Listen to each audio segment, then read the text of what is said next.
So IndyCar had its second race of the season at the Thermal Club, one that was kind of divided amongst the fans in terms of how they felt about it.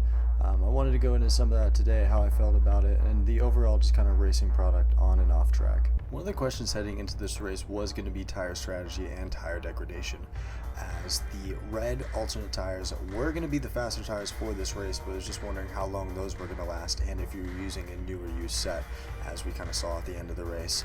I feel like it kind of caught a lot of people off guard, as they lasted a lot longer in this race than I feel like they were supposed to, so kind of shook things up a bit, which I enjoyed. Getting to the race itself, overall personally, I felt like it wasn't as horrible as people made it out to be. A lot of people weren't big fans of this race, they weren't fans of the track coming in.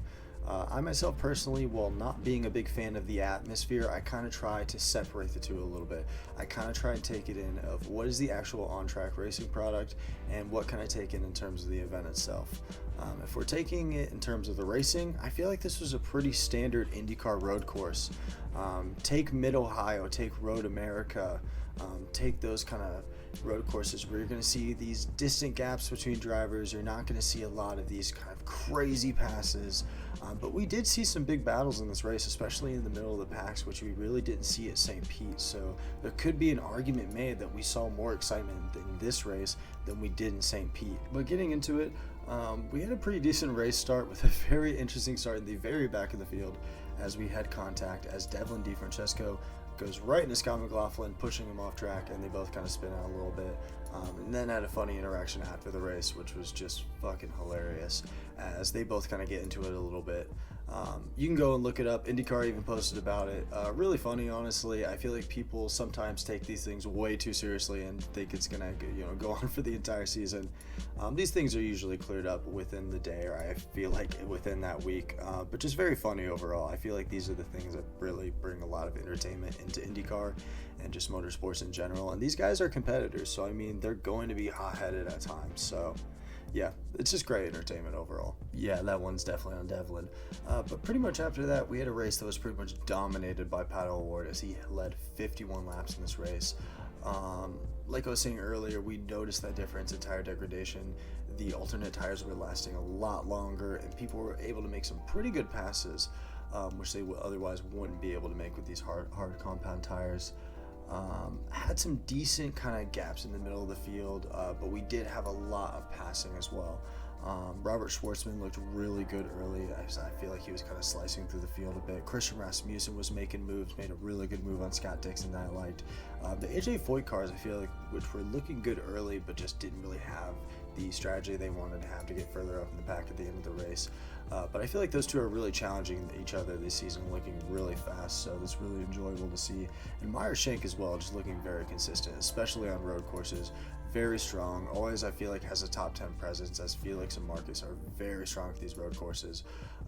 One of them is going to pick up a win this season, I feel like. And then in the middle of this race, we had the biggest incident, which wasn't even on track, it was off track, as we had a TV blackout, which was very odd to say the least. Didn't understand what was happening at the time. Watching on the TV antenna, it was just a weird cut to black, then to commercial, and then to NASCAR, which I was very confused, as I knew the NASCAR Cup race was on FS1 that day. Yeah, no, not a great look if you're Fox. I feel like fans already have a kind of negative perception already with the broadcasting on Fox, not having the streaming options, and just some of the gripes overall in terms of the presentation. So I feel like they're already looking at a bit of a more uphill battle than they were anticipating. I feel like there needs to be a little more leeway in terms of the overall broadcasting aspect. These things are going to take time, but overall, a thing like this can't happen again. I understand that this thing was kind of out of their control as the extreme heat on the day, but that could go into the argument of why IndyCar should have a race there. If it's so hot that they're having these electrical issues, should they have a race?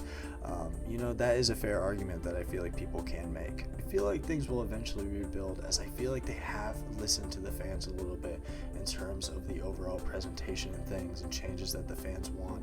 So I feel like that will be beneficial heading into the future. It just remains to be seen. And then when we eventually came back into the race, Pato O'Ward was still leading, and we had an amazing battle for second place, as Alex Palou and Christian Lundgaard had the best battle of the day, as they went through 4 corners, multiple overtakes.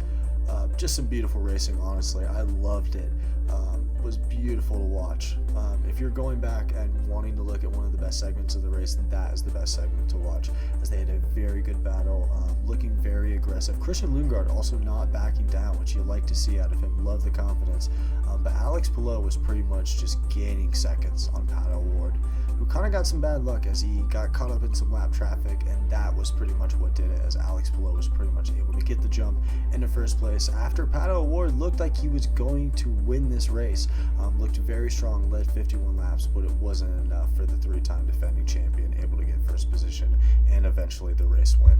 It's just hard at this point to not give Alex Palou a chance in any race, especially a road or street course.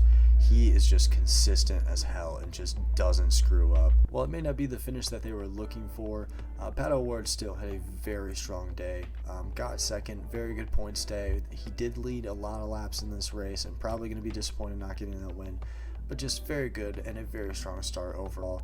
I'm going to be a big favorite heading into the month of May. And Christian Lundgaard as well, can't be disappointed. Another podium this season. Just looking really strong early. And Colton Herta, who wasn't really talked about a lot today, had a very good but quiet day in fourth. And Felix Rosenqvist, starting great at Meyer-Shank, gets fifth on the day. So some other notable drivers I want to talk about that had really good days today. Will Power getting 6th after starting in 21st was just insane. Was just moving up in the field when it was a very hard day to pass in some of these corners. But just showing a lot of grit and determination, as he's showing that he still belongs in the IndyCar series and should be on the grid next year.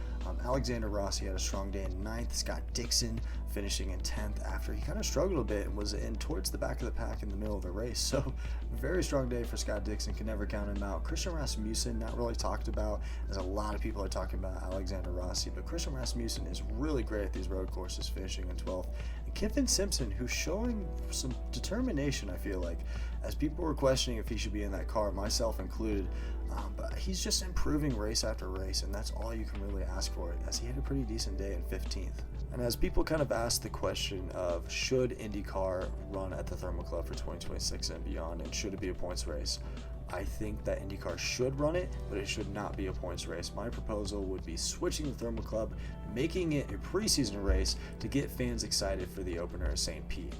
I feel like we don't really have a lot of build-up heading into the opener, so this could kind of bring in some new fans in a way, make it kind of just a small heat race, make it fun and exciting for the drivers, and just it'd be a great weekend overall for IndyCar, I feel like. And just overall a very decent but shaky couple of races, I understand, especially with the broadcasting error in this race and just some of the on-track product that people weren't as happy with, I understand.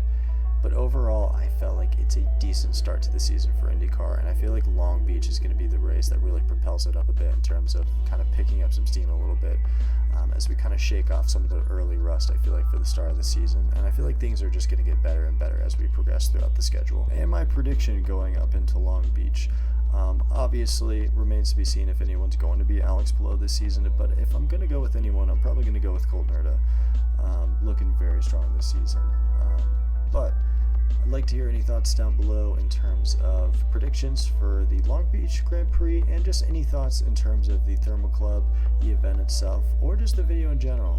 I'm interested in any thoughts. So overall, I'm really excited to see the rest of the IndyCar season and just how everything kind of turns out, and it's just great to see the cars back on track.